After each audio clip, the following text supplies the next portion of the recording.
Awareness Month.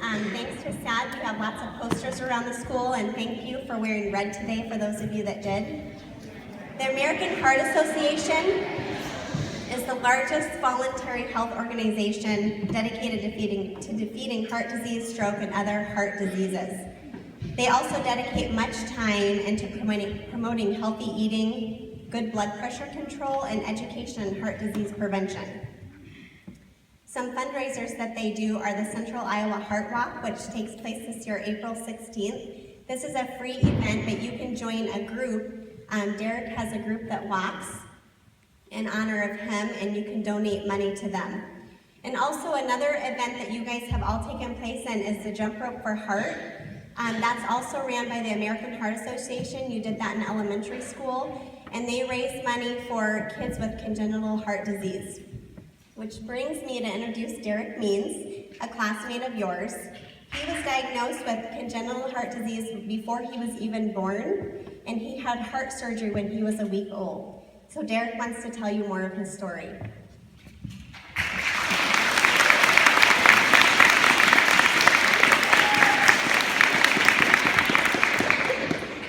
Hi, my name is Derek Means. I am 12 years old and a CHD, congenital heart defect survivor.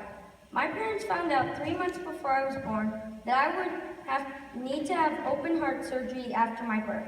I would need to have the surgery because I had transposition of the great arteries and a ventricular septal defect, VSD, which is a hole between the lower two chambers of the heart. To complicate the situation, it was also determined that I have situs inversus totalis. This means that all my organs are on the opposite side of my body, and it impacts about 0.01% or 1 in 10,000 people. The doctors planned for me to have open heart surgery around a week after I was born. I was born on June 3rd, 2003. At 2 days old, my blood oxygen levels were not staying high enough, so I had to do an angioplasty or balloon procedure to help with my oxygen levels. Then at a week old, I had my open heart surgery. The surgeon had to detach my aorta and pulmonary arteries and then reattach them to the correct chambers of my heart.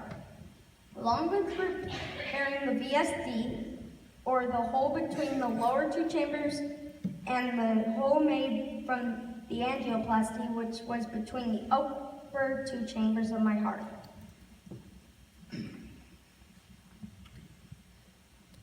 The surgery took about 10 hours, but little did my parents know their day would get even longer. During my surgery, they discovered that I was heparin tolerant, which required them to give me triple the normal dosage. Heparin is an anticoagulant or blood thinner. When I returned to the PICU, Pediatric Intensive Care Unit, I had blood leaking around my heart and they could not get it to stop. Once they were finally able to get the leak to stop, they discovered a big blood clot around my heart. So at 1 a.m. the following morning, my parents were informed that they would need to take me back down to surgery to take care of the blood clot. After the second surgery, there was an issue with my heart staying in sinus rhythm. So I was placed on an external pacemaker to keep my heart beating in rhythm. They tried a couple times to remove me from the pacemaker, only to put me back on it because my heart would not stay in sinus rhythm. The day before I was scheduled to have a pacemaker implanted, my cardiologist decided to try and take me off the pacemaker one more time, and it worked. My heart has stayed in sinus rhythm ever since. While in the hospital, my doctors and nurses took very good care of me. My parents found out later that my nurses would even come in the middle of the night and hold me. This made it more difficult on my mom and dad when I got home, as I did not want to sleep at night. I spent a total of 7 weeks in the hospital, which included an ambulance ride between hospitals to have my stomach surgery. I started out having semi-annual visits with my cardiologist, and after a few years of being considered heart healthy, I was able to switch to annual visits, which I'm still doing today. Over the past several years, it's been discovered that I have an enlarged aorta, which is something they are watching closely. There is a good chance that I will have to have another open heart surgery to replace my aorta, but we are hoping that it can wait until I am older and done growing. That way, it will hopefully be a one-time replacement.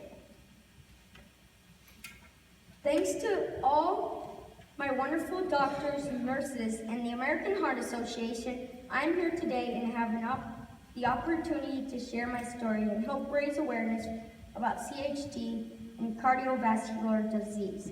Although I have some restrictions on what I can do, I'm your typical boy and enjoy playing sports and video games.